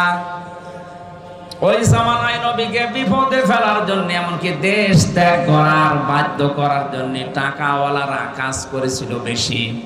কারুনের ঘটনাকে আল্লাহ উল্লেখ করে জানিয়েছে। এই কারুনের ঘটনাকে উল্লেখ করার কারণে এটা, কারুনের মতো সম্পদওয়ালা যারা, তাদের কারণে আলেমেরা এভাবে বিপদে পদে পদে পড়বে। হযরতে মুসা আলাইহিস সালামের চাচাতো ভাই ছিল এই কারুন। সূরা কসস ৭৬ নম্বর আয়াত খেয়াল করে করে মিলাবেন এবার। ইন্না কারুনা কানা মিন কওমি মুসা ফাবাগা আলাইহিম। আল্লাহ পাক বলেন, অবশ্যই কারুন ছিল মুসার বংশধর, মুসার বংশের লোক, তার কওমের জাতির লোক, এবং সে তাদের প্রতি বিদ্রোহ করেছিল। ওয়াতাইনাহু মিনাল কুনুজি মা ইন্না মাফাতিহাহু লাতানু বিল উসবাতি ওয়ালিল কুওয়া। আমি কারুনকে এত সম্পদের মালিক বানিয়েছিলাম, একদল শক্তিশালী যুবক তার সম্পদের শুধু চাবি বহন করার জন্য লাগতো। কুড়িগ্রামবাসী, এখান থেকে একটা শিক্ষা নেওয়া যায়। চাবি বহন করতে যদি একদল শক্তিশালী যুবক লাগে, তালা বহন করার জন্য কত দল লাগবে বলেন? কারণ 20টা চাবি মিলে একটা তালার সমান হয় না। কথা বলেন না কেন? তালা যদি এত হয়, তাহলে সিন্ধুক, বাক্স, ব্যাংক ব্যালেন্স কত ছিল, আরে ব্যাংকে সম্পদ কত ছিল, মাথায় ধরবে না। আল্লাহ রাব্বুল আলামিন বলেন, ওই সময় কারুনকে ওই জাতির লোকেরা 5টা বিষয় উপদেশ দিয়েছিল, বিশেষ করে যারা সৎ সম্মানিত আলেম ওলামা তারা। আজও জাতির ভেতরে যারা টাকাওয়ালা মানুষ আছেন, আপনার টাকা কোন কাজে ব্যয় হচ্ছে, আপনাকে আমি কোরআনে কারীম দিয়ে 5টা বিষয় উপদেশ দিচ্ছি, ভালো করে মিলাবেন। ওই সময় আলেমরা কারুনকে ডাক দিয়ে বলেছিল, ইদ ক্বালা লাহু কওমুহু লা তাফরাহ। আনন্দ করো না বেশি। আজ টাকাওয়ালাদের আনন্দ আছে না নেই? কথা বলা লাগবে। আপনি দেখেন, এই দেশে ইসলাম বিরোধী যত কাজ, সব কিছুর মূলে টাকাওয়ালারা, আর পেছন দরজা দিয়ে নাড়াচাড়া দেয় ক্ষমতাওয়ালারা। এমন এমন গানের অনুষ্ঠান দিয়েছে যেটার দ্বারা আল্লাহর আরশ পর্যন্ত কেঁপে যায়। যে সমাজে বিশৃঙ্খলা অশ্লীলতা বেড়ে যায়, মহান আল্লাহ সেখানে নতুন নতুন করে গজব নাজিল করেন। তার ভেতরে অন্যতম এই তাপদাহ। আপনি মনে করছেন এটা আল্লাহ এমনি দিয়েছে? ঢাকা শহরে যত নাইট ক্লাব আছে, গ্রাম্য মানুষ তো বুঝতেছেন না কি যে হয় সেখানে। আল্লাহ জানে, আর ফেরেশতা জানে, আর যারা করে তারা জানে। মানুষ যে এত নিচে নামতে পারে, 4-5 জন মিলে একাধারে ধর্ষণ করছে আর একজন করে ভিডিও করছে, দেখছে। এটা কোনো পশুর দ্বারা সম্ভব না। অশ্লীলতা, জেনা, ব্যভিচার, ধর্ষণ যখন সমাজে বেড়ে যায়, মহান আল্লাহ 27টা গজব ওই দেশে নাজিল করে। কোরআনে কারীম জানিয়েছে, যাহারাল ফাসাদু ফিল বাররি ওয়াল বাহরি বিমা কাসাবাত আইদিন নাস লিয়ুযীকাহুম বা'দাল্লাযী আমিলু লা'আল্লাহুম ইয়ারজিউন।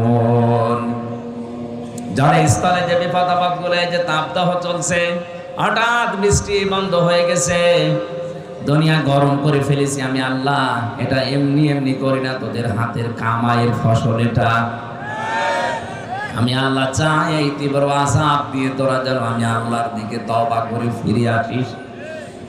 আপনি দেখেন পৃথিবীর ময়দানে যারা সবচাইতে বেশি উচ্ছৃঙ্খল, বিশেষ করে জেনা ব্যভিচারের লাইনে, আল্লাহ তাদেরকে ধরেছে। এই যে দুবাই, এক কথা বলেন না, বিমানবন্দর পর্যন্ত ভাসিয়ে দিয়েছে। এত বড় শক্তিশালী, এত বড় অর্থনৈতিক ভাবে সম্পন্ন দেশকে যদি আল্লাহ চোখের পলকে নষ্ট করে দিতে পারে, তছনছ করে দিতে পারে, আমাদের কিছুই লাগবে না। শুধু এই তিস্তার পানিকে যদি আল্লাহ হুকুম দেয় 100 হাত উঁচু একটু জারণ করে, আমি খুঁজেও পাবেন না আর কিছু। অনেকে বলে এটা প্রাকৃতিক দুর্যোগ, শয়তান। প্রাকৃতিক দুর্যোগ বলে কিছু নেই, এগুলো সব আমার আল্লাহর গজব। আপনি থামেন, আনন্দ ফুর্তি এগুলো বন্ধ করেন এখনো।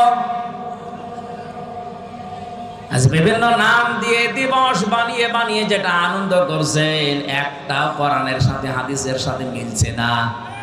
আর এই আনন্দ আপনি করবেন ইসলামের সীমার ভেতরে থেকে। এমনকি আজকে ঈদুল আজহা, ঈদুল ফিতরকেও মানুষ এমন আনন্দের জায়গায় নিয়ে গেছে যেখানে কোরআনের নিয়ম নেই। ঈদুল আজহা, ঈদুল ফিতরের শিক্ষা কি ছিল? আগে ত্যাগ, এরপরে ভোগ। কথা বলেন না কেন? 1 মাস রোজা রেখে আপনি আনন্দে খাবেন, লাফাবেন না। আগে সাদকা দেন, আগে ফিতর দেন। ওইটা দিয়ে গরিব মানুষেরা সেমাই কিনবে, চিনি কিনবে, খাবার কিনবে, ওর বাচ্চারা আনন্দ করবে, উল্লাস করবে, খুশি হবে। ওইটা দেখে আপনি খুশি হবেন। আপনি আগে শুধু খাবেন, আবার হবে না। ঈদুল আজহাতেও তা কোরবানি জবাই করে নিজে আগে খেয়ে মরবেন না, আগে জবাই করে গোশত গরিবকে দিয়ে আসেন। গরিব মানুষেরা খাবে, আনন্দ করবে, হাসবে, ওদের হাসি দেখে এরপরে আপনি খাবার খাবেন। কথা বলেন না কেন? ইসলামে তো দিবস ছিল মাত্র এই 2টা, আগে ত্যাগ, এরপরে ভোগ।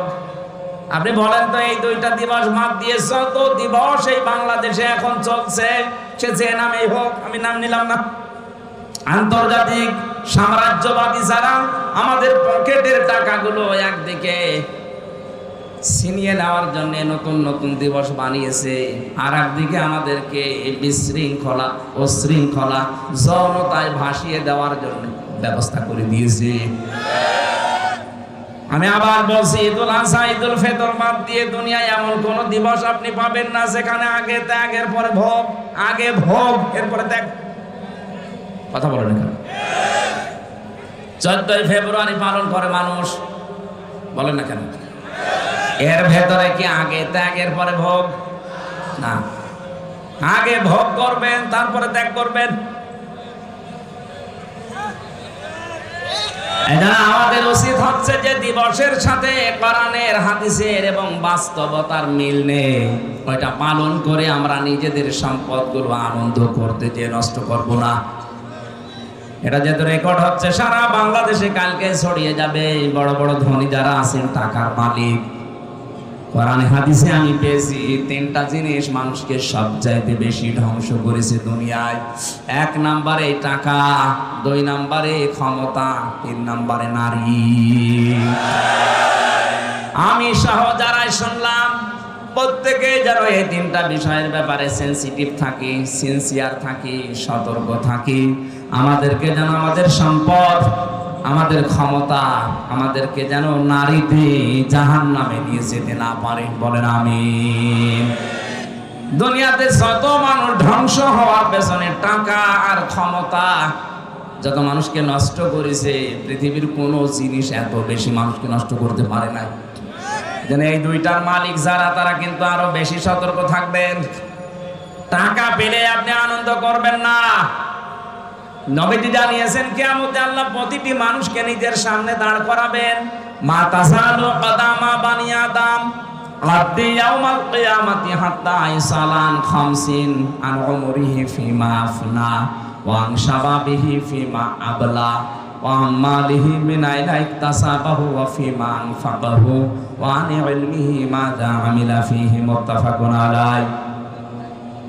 রংপুরবাসী, প্রতিটি মানুষকে আল্লাহ নিজের সামনে দাঁড় করাবে। এভাবে দাঁড়া, 5টা প্রশ্নের জবাব দেওয়া লাগবে তোরে।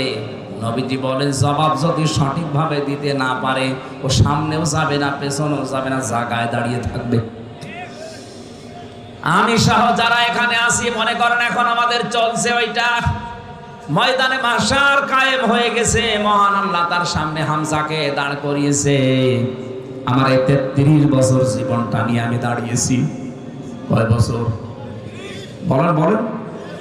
আমি 33 বছর জীবন নিয়ে দাঁড়ালাম। সভাপতি 60 বছরের জীবন নিয়ে দাঁড়িয়েছে। আপনি নিজের জীবনটা নিয়ে মনে করেন আমি দাঁড়িয়ে আছি মহান আল্লাহর সামনে। নিজের দিকে তাকিয়ে আজকের ওয়াজটা আপনি মিলাবেন। আল্লাহ যদি জিজ্ঞাসা করে হামজা এই সারাটা জীবন কি করলি বলতো, আপনি কি মনে করেন আমি 33 বছরের জবাব সঠিকভাবে দিতে পারবো? না। আমি একা থাকলে আমার মাঝে মাঝে মনে হয় আল্লাহ পাক যদি বলে হামজা কিয়ামতের ময়দানে 2024 সালের এপ্রিল মাসের 30 তারিখ পর্যন্ত করে মাফ করে দিলাম, শুধু মে মাসের 1 থেকে এই যে 5 তারিখ, আজকে 1 থেকে 4 তারিখে 4 দিনের হিসাব দিয়ে তুই জান্নাতে চলে যা। আমার তো 4 দিনের হিসাব সঠিকভাবে দেওয়া সম্ভব না। আপনারা পারবেন না? আপনারা এখানে শব্দটা ছিল আন উমরিহি ফিমা আফনা। 4 দিন না 4 বছর না, পুরা জীবনের হিসাব আল্লাহ পুঙ্খানুপুঙ্খানু। সুম্মা লাতুসআলুন্না ইয়াউমাইদিন আনিন নাঈম। প্রতিটি নিয়ামতের সঠিক জবাব আপনার কাছ থেকে নেবে। আজকের এই আওয়াজটা যদি, ওয়াজটা যদি আজ সবাই আমরা সত্যি নিজের মনে করে মেনে নিতে পারতাম, আমার জীবন পরিচ্ছন্ন হয়ে যেত। হাদিসটা যদিও দুর্বল, আমি শিক্ষার জন্য বলছি। খলিফাতুল মুসলিমিন হযরত ওমর ইন্তেকালের 12 বছর পর তার সন্তান আব্দুল্লাহ স্বপ্নে দেখলেন বাবা যেন সুন্দর কাপড় পরে ভেজা নিয়ে গোসল করে আসতেছে বাড়ির দিকে। ডাক দিয়ে বলে, বাবা কোথায় ছিলেন? 12 বছর আপনাকে আমি দেখি নাই। হযরত ওমর বলে, সন্তান আমার, 12টা বছর দুনিয়ার জীবন আমি ছেড়েছি। এই 12 বছর মহান আল্লাহর কাছে আমার জীবনের হিসাব দিচ্ছিলাম। শেষ পর্যন্ত মহান আল্লাহ আমাকে মাফ করে দিয়েছে। আমি সেদিন পঞ্চগড়ে একটা মাহফিল ছিল, ঠাকুরগাঁও রানী শঙ্কর। ওখানে বিচার ব্যবস্থার উপরে কথা বলতে গিয়ে বলেছিলাম, মহান রব্বুল ইজ্জাত কিয়ামতে যে বিচার ব্যবস্থা সাজাবেন, 3টা পদ্ধতিতে আল্লাহ বিচার করবেন। কয়টা বলেন বলেন? আল্লাহর বিচার ব্যবস্থায় কোনো অবিচারের লেশ মাত্র নেই। আছে? না না। আল্লাহর বিচার ব্যবস্থায় ন্যায় বিচার করলে কেউ বাঁচবে না, সবাই ধরা খাবে। তাহলে অবিচার তো নেই, ন্যায় বিচার করলেও কেউ বাঁচবে না। কি করবে উনি? একটা রাস্তা খোলা আছে, মহান আল্লাহ যদি অবিচার, তো আমরা বিশ্বাস করি যে আল্লাহ অবিচার করবে না, ন্যায় বিচার করলেও ধরা খাবো। 3 নাম্বার একটা পথ খোলা আছে, মহান আল্লাহ যদি দয়া করে মাফ করে দেয় তাহলে আপনি জান্নাত পাবেন। হযরত ওমর বলে, সন্তান আমার 12টা বছর মহান রব্বুল ইজ্জাত আমার জীবনের ছোটখাটো বিষয়গুলো জিজ্ঞাসা করছিলেন, আমিও যেভাবে জবাব দিচ্ছিলাম। শেষ পর্যন্ত আল্লাহ বলেন, ওমর আমার নামের খাতিরে তোরে আমি মাফ করে দিলাম। আমি এখন জান্নাতের নহর থেকে গোসল করে পোশাক পরে জান্নাতের দিকে যাচ্ছি। কুড়িগ্রামবাসী যার জান্নাতে যাওয়ার গ্যারান্টি দুনিয়ায় আল্লাহ সার্টিফিকেট আকারে পাঠিয়ে দিয়েছিলেন যে ওমর তুমি জান্নাতি। আকাশের তারকার চাইতে যার জীবনে নেকির কাজ বেশি ছিল, কোন রাস্তা দিয়ে গেলে 40 দিন ভয় পেত রাস্তায় আসতে। এই লোকটার যদি 12টা বছর লাগে তারপর আল্লাহ মাফ করে দিয়েছে। বলেন তো আপনার আমার কতদিন লাগতে পারে?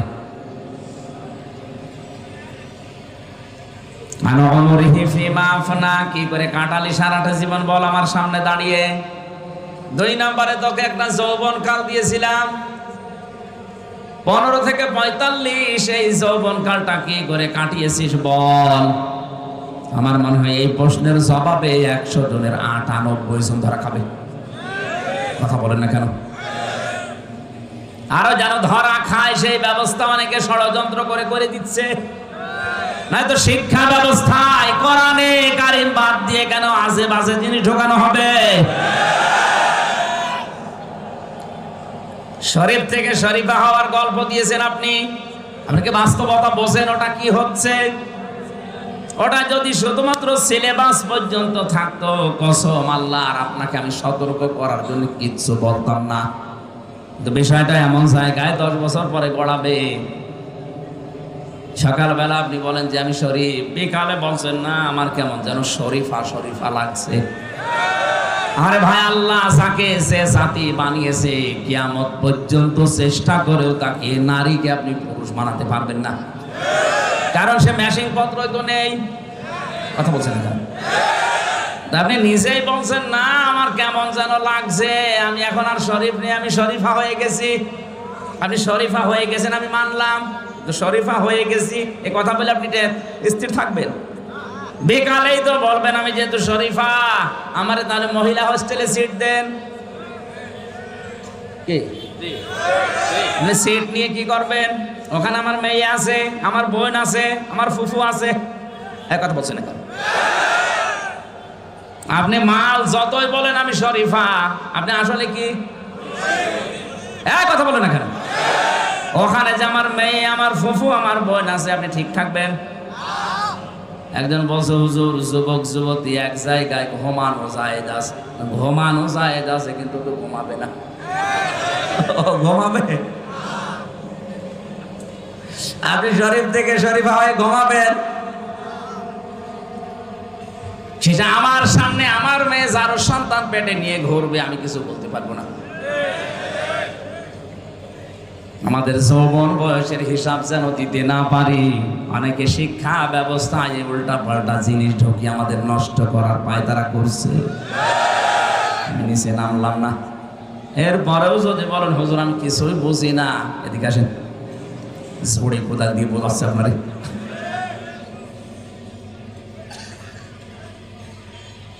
তিন নাম্বারে আল্লাহ জিজ্ঞাসা করবেন যতটুকু মাল উপার্জন করেছিলে কোন কোন রাস্তা দিয়ে, রাস্তা বলো।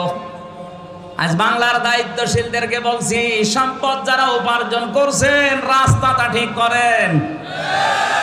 বৈধ পথে ইনকাম করে রংপুর শহরে কেউ 15 তলা 20 তলা বিল্ডিং বানানো কিয়ামতের আগে সম্ভব না। আর আপনার বিল্ডিং এর কোনো হিসাব নেই। কয় টাকা বেতন আপনার বলেন তো দেখি? হিসাবটা খুব খেয়াল করে আপনি কোন জায়গা থেকে টাকাগুলো নিচ্ছেন। এমন এমন ব্যবস্থা আমরা করে দিয়েছি আজকে কোর্টের ইট পর্যন্ত এখন আমাদের কাছে টাকা চাই। আমার এই 2টা মামলা আমার একেবারে সর্বশান্ত করে দিল কোর্টে। এখন কুষ্টিয়া থেকে ঢাকা কোর্টে গেলে কোর্টের ইটও বলে হুজুর এটা দিয়ে যান। আপনি রংপুর কোর্টে যাবেন, কুড়িগ্রামের কোর্টে যাবেন, এই এলাকার কোর্টে মনে হয় চাই না। টাকা উপায় করতে নিষেধ নেই, কিন্তু রাস্তাটা একটু খেয়াল রাখবেন। আজকে রংপুর শহরে আমার শেষ কথা ছিল এটা, পৃথিবীর ময়দানে যারা অবৈধভাবে ইনকাম করছেন, আপনার বিবেক মেনে নিচ্ছে না, তারপরও আপনি ইনকাম করছেন, দুইটা ক্ষতি হবে আপনার। এক নম্বরে অবৈধ সম্পদ আপনি দুনিয়ায় ভোগ করে যেতে পারবেন না। দুই নম্বরে মরণের পরে ওই অবৈধ সম্পদগুলো আপনার ছেলে মেয়ে, আপনার স্ত্রী, আপনার দলের লোক আরো অবৈধ কাজে ব্যয় করবে। আপনি কবরে বসে বসে ফ্ল্যাক্সি লোড হয়ে বিকাশ হয়ে পেয়ে যাবেন। যদি বলেন হুজুর আমার বিকাশ নাম্বার খোলা নেই, এমনি খুলে যাবে।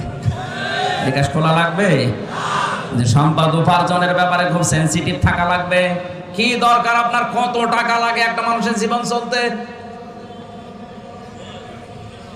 4 নম্বরে আল্লাহ বলবেন টাকা কোথায় কোথায় খরচ করলি বল। গানের অনুষ্ঠান দিলে যেখানে উলঙ্গ নাচ হয়, 500 টাকা চাইলে 5000 টাকা বের করে দেন। কোরআন শিক্ষা দেওয়া হবে, কোরআন প্রচার করা হবে, 20 টাকা চাইলে 2 টাকা দাও, তার সিড়া চলে না, ওইটা দেখ। লান তানালুল বিররা হাত্তা তুনফিকু মিম্মা তুহিব্বুন। আল্লাহ পাক বলেন অতক্ষণ পর্যন্ত নেকি পাবা না যতক্ষণ তোমার মহব্বতের জিনিস আমি আল্লাহর জন্য না দেবে। এখানে সম্পদ উপার্জন করা এবং কোথায় কোথায় খরচ করছে, যেখানে সেখানে আনন্দের জন্য দিয়ে দিলেই হবে না। সম্পদওয়ালারা এখানে একটু খেয়াল করে দেবেন। 5 নম্বরে যতটুকু জানতে তার উপরে কতটুকু মানতে, এইটা বলো। সম্পদওয়ালাদের প্রতি আমার প্রধান উপদেশ, 1 নম্বরে আপনি আনন্দ করবেন, কিন্তু ইসলামের ভেতরে থেকে। 2 নম্বরে আল্লাহ পাক বলেন অবতাগি ফীমা আতাকাল্লাহু দারাল আখিরা। ও বাংলাদেশের সম্পদওয়ালারা, টাকা পয়সা আল্লাহ দিয়েছে, এটা নিয়ামত মনে করে আখিরাতের ঘর তৈরি করেন। আমি আকিস গ্রুপে চাকরি করতাম, এদেশের 3 নাম্বার ধনী তারা। আমি যতদিন ছিলাম আমার ওই মালিককে আমি মাঝে মাঝে বলতাম, আপনাকে আল্লাহ বহু টাকা দিয়েছে, কত টাকা আছে আপনি নিজেও জানেন না, কাজ করেন, এই টাকাগুলো দিয়ে আখিরাতের ঘর তৈরি করেন, কাজে লাগবে। আর ওনারা ভালো ভালো অনেক কাজে ব্যয়ও করত। টাকাওয়ালা যারাই আছেন, আপনার টাকা দিয়ে যেন আখিরাতের ঘর তৈরি হয়। 3 নম্বরে ওয়ালা তানসা নাসিবাকা মিনাদ দুনিয়া। আল্লাহ পাক বলেন হ্যাঁ, তোমার নিজের অংশ ভুলে যেও না। আপনি দান করতে করতে ফকির হয়ে যাবেন, এটা আল্লাহ চায়নি। যার যে স্ট্যাটাস তাকে ওই অনুযায়ী চলা লাগবে। রংপুরের যিনি মেয়র আজকে ছিল আমার সাথে, উনি ঢাকা থেকে রংপুরে নেমেছে, ওখান থেকে ওনার বাড়ি মনে করেন 2 কিলোমিটার দূরে। উনি হেঁটে বাড়ি যাবে, ওনার জন্য জায়েজ নেই, কারণ ওনার যে টাকা আছে, ওনার ওই টাকা বৈধভাবে ব্যয় করার জন্য অনেক অটোওয়ালা, রিক্সাওয়ালা জায়েজ কাজে দাঁড়িয়ে আছে। তাদেরকে 50টা টাকা দিয়ে আপনি বাড়ি পর্যন্ত যান, ওর ওই 50 টাকা দিয়ে ওর ব্যবসা, ওর সংসার চালাবে, আর আপনি এখান থেকে 50 টাকা ওকে দিয়ে আপনি সঠিকভাবে বাড়ি পৌঁছাতে পারবেন। এখন যদি বলেন না আমি হেঁটে বাড়ি যাব, আপনার জন্য জায়েজ নেই। হেঁটে বাড়ি যাওয়া জায়েজ আছে তার জন্য, যার কাছে কিছু নেই। ওয়ালা তানসা নাসিবাকা মিনাদ দুনিয়া। দুনিয়ার যে অংশ, এইটা পেতে আপনি ভুল করবেন না, এটা আপনি সঠিকভাবে চালান। তাহলে এখান থেকে শিক্ষা কি? যার যে স্ট্যাটাস, যার যে যোগ্যতা, যার যে জায়গা, ওই জায়গায় সে যেন সঠিকভাবে চলে। আমি আমির হামজা, আমারে আল্লাহ যা দিয়েছে, আমার বাবারে যা দিয়েছে, আমি যদি এখন 20 টাকা গজের কাপড় পরি, আমার জন্য জায়েজ নেই। আমার পরা লাগবে কমপক্ষে 250, 300, 500 টাকার গজের কাপড়, কারণ ওই যোগ্যতা আল্লাহ আমার এখন দিয়েছে। কথা বলেন না কেন? এমনও ধনী মানুষ আছে 25 টাকা গজের কাপড় কিয়ামতের আগ পর্যন্ত পরবে। কৃপণ হওয়া যাবে না। যে সম্পদ আল্লাহ দিয়েছে, যে অংশ দুনিয়ায় দিয়েছে, ওইটা আপনি ভোগ করতে পারেন জায়েজ ভাবে, কোনো অসুবিধা নেই। এক লোক বউকে বলছে আমি নামাজে যাব, আমার টুপিটা একটু ময়লা পরিষ্কার করে দাও। বউ কেসে দিয়েছে টুপি পরিষ্কার করার জন্যে, কিন্তু ওই দিন আর সূর্য ওঠে নাই, রোদ নেই, এই জন্য টুপি আর শুকায় না। চিন্তা করছে ভেজা টুপি মাথায় দিয়ে গেলে মাথা আমার ঠান্ডা লেগে যাবে। স্ত্রী কাজ করছিল চুলার উপরে, ও টুপিটা এভাবে ধরেছে যেন শুকিয়ে যায়, আল্লাহর ইশারা হাত থেকে পড়ে আগুন লেগে গেছে। টুপির ওই ছাই তুলে কুলি করছে, দাঁত মাজার পর পানিগুলো যখন কুলি করে ফেলে দেয় বলছে আল্লাহ টাকাগুলো আমি পানিতে ফেললাম। টাকা পানিতে ফেলিস, কৃপণতা করা যাবে না। যার যে অংশ আছে দুনিয়ায় ওইটা আপনি পালন করেন, পান ভোগ করেন, অসুবিধা নেই। অবতাগি ফিমা ওয়াহসিন কামা আহসানাল্লাহু ইলাইকা। আল্লাহ পাক 4 নম্বরে উপদেশ দিয়েছেন ওই আলেমদের দ্বারা, ওই দেশের ধনীদেরকে, তুমি ইহসান করো হে কারণ, তুমি ইহসান করো হে কারণ, হে টাকাওয়ালারা, তোমার প্রতি আল্লাহ যেভাবে দয়া দেখিয়েছেন, কিছুই ছিল না, তোমার এই পর্যায়ে আল্লাহ নিয়ে নিছে। সুতরাং তোমার এই সম্পদগুলো দিয়ে তুমি ইহসান করবা মানুষের প্রতি, যেভাবে আল্লাহ দয়া দেখিয়েছেন তোমার প্রতি। আজ বাংলাদেশে আমরা যারা টাকাওয়ালা আছি, ক্ষমতাওয়ালা আছি, আমাদেরকে ইহসান গুলো আল্লাহ পাক যেভাবে করেছেন, আমরা ক্ষমতা দিয়ে টাকা দিয়ে যদি অন্যান্য সৃষ্টির প্রতি এভাবে দয়া দেখাতে পারি, কিয়ামতে মহান আল্লাহ আমার 70টা অপরাধ ঢেকে রাখবে, গোপন করে রাখবেন। এই সুযোগটা আল্লাহ টাকাওয়ালাদের, সম্পদওয়ালাদের এবং ক্ষমতাওয়ালাদের দিয়েছেন। এটা পেলে আপনি একেবারে মন মতো যা ইচ্ছা তাই করবেন না। যারা বিভিন্ন দায়িত্বে আছেন, সম্পদের, ক্ষমতার, বিভিন্ন পাওয়ারের এই জায়গায় আপনি থেকে মানুষের প্রতি ইহসান করে নিজের প্রতি ইহসান আল্লাহর তরফ থেকে বাড়িয়ে নেন, এটা সুযোগ আছে। একটা মানুষের অপরাধ যদি আপনি জানা শোনার পরেও যেভাবে হোক গোপন করে তারে বাঁচিয়ে দিতে পারে, মহান আল্লাহ কিয়ামতে আপনার 70টা দোষ গোপন করে বাঁচিয়ে দেবেন। বলেন আমিন। অবতাগি ফিমা ওয়ালা তানসিন কামা আহসানাল্লাহু ইলাইকা ওয়ালা তাবগিল ফাসাদা ফিল আরদ। জমিনে বিশৃঙ্খলা তৈরি করা যাবে না।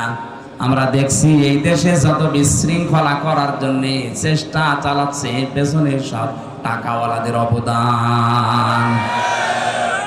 আপনার টাকা দিয়ে যেন কোনো বিশৃঙ্খল কাজ না হয়, উশৃঙ্খল কাজ না হয়, এটা আপনি হিসাব করে দুনিয়া চলবেন। ইন্নাল্লাহা লা ইউহিব্বুল মুফসিদিন। কোন সন্ত্রাসীকে আমার আল্লাহ পছন্দ করে না, ভালোবাসে না।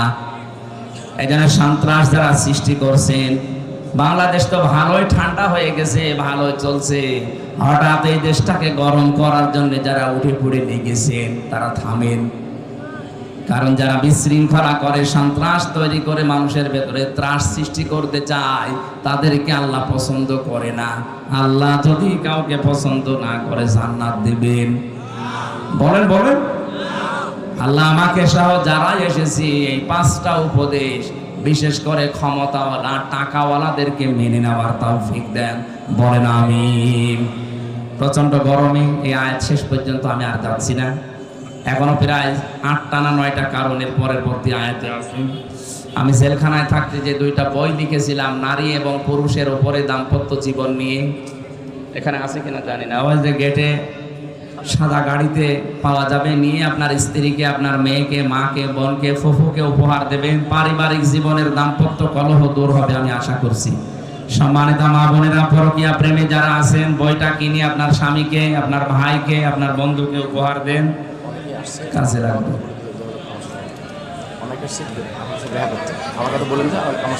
যে সমস্ত মানুষগুলো এলাকাতে আসলে তাফসীর মাহফিল করার জন্য, শীতের সময় এটা পারফেক্ট সময়। এখন গরমে আমার ভেতরে ঘেমে সব চলছে, এই অবস্থায় কথা বলা কঠিন।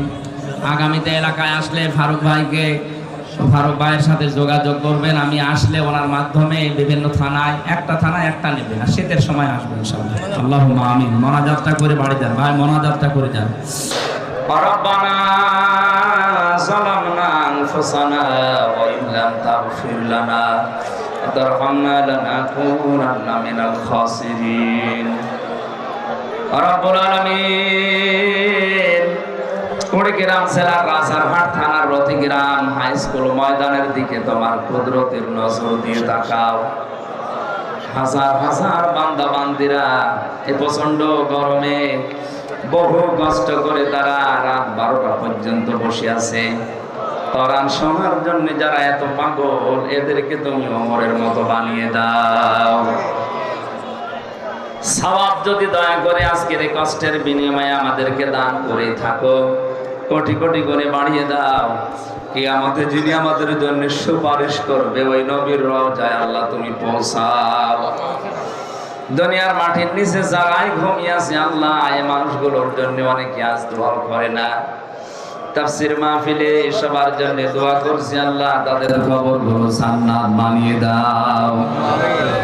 এই মাহফিলের আয়োজন করতে গিয়ে আহ্বানের এই যুবক বান্দারা এতদিন ধরে কষ্ট স্বীকার করে যে মাহফিলের আয়োজন করলো, সারাই যেভাবে সাহায্য সহযোগিতার হাত বাড়িয়েছে, তোমার সাহায্য তাদের দিকে ভাবে এগিয়ে দাও।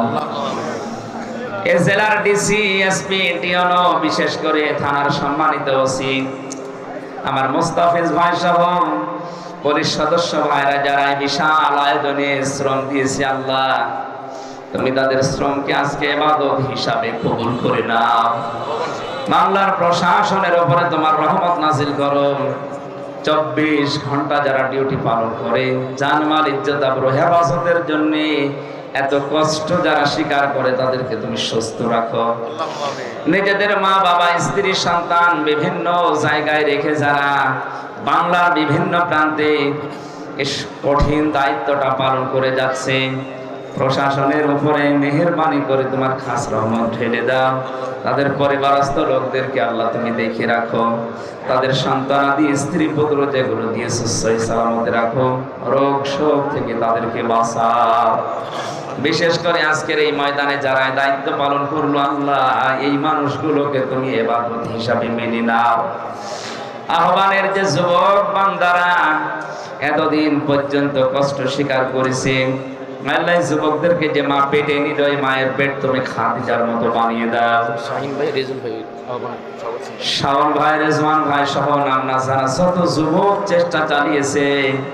এই মাহফিল যার মাধ্যমে এসেছি, আমার সিরাজুল ভাই সহ প্রত্যেকটি আলেমকে আলেমের মতো কবুল করে নাও। মা বোনদেরকে পর্দায় থাকার তৌফিক দাও। সম্মানিতা মা বোনদেরকে খাদিজার মতো, আয়েশার মতো বানিয়ে দাও। আল্লাহ আমার শরীফ ভাই এসেছে, শরীফ ভাইকে তুমি মাফ করে দাও। কখন কার মরণ চলে আসে জানি না। আল্লাহুম্মা ইন্নী আসআলুকা শাহাদাতান ফি সাবিলিক ওয়াজআল মাউতি ফি বালাদি রাসূলিক। এদেশের দায়িত্ব যাদেরকে দিয়েছো, প্রধানমন্ত্রী শেখ হাসিনা থেকে শুরু করে যারা দায়িত্বে আছে, আল্লাহ ওমরের মতো সততা তাদের দিয়ে দাও। দেশটা কোরআন দিয়ে চললে কেমন দেখা যায় আজ পর্যন্ত দেখতে পারলাম না। মুসাফির অবস্থায় দোয়া করছি, আল্লাহ মজলুম অবস্থায় আছি, এটা তুমি কবুল করো, যেন দেখতে পারি কোরআন দিয়ে দেশটা চলছে। বারাকাল্লাহু লানা ওয়া লাকুম ফিল কোরআনিল আযীম। রংপুর বিভাগের মাঠের নিচে যারা ঘুমিয়ে আছে, এদেরকে কোরআনের ইজ্জতে মাফ করে দাও। এই রাজারহাট রতি গ্রাম এলাকায় যত মানুষ ব্যবসা বাণিজ্য করে, এদের ব্যবসা বাণিজ্যে বরকত দাও। রংপুর বিভাগের মানুষেরা বড় অভাবী, আল্লাহ এদের অভাব দূর করে দাও। এদের স্বভাব তুমি ভালো বানিয়ে দাও। যখনই মরণ আসবে, আমি সহ যত মানুষ এখানে হাজির হয়েছি, প্রত্যেকের মুখ দিয়ে যেন তোমার ওই কালেমাটা সারি আর সারি হয়ে যায়, লা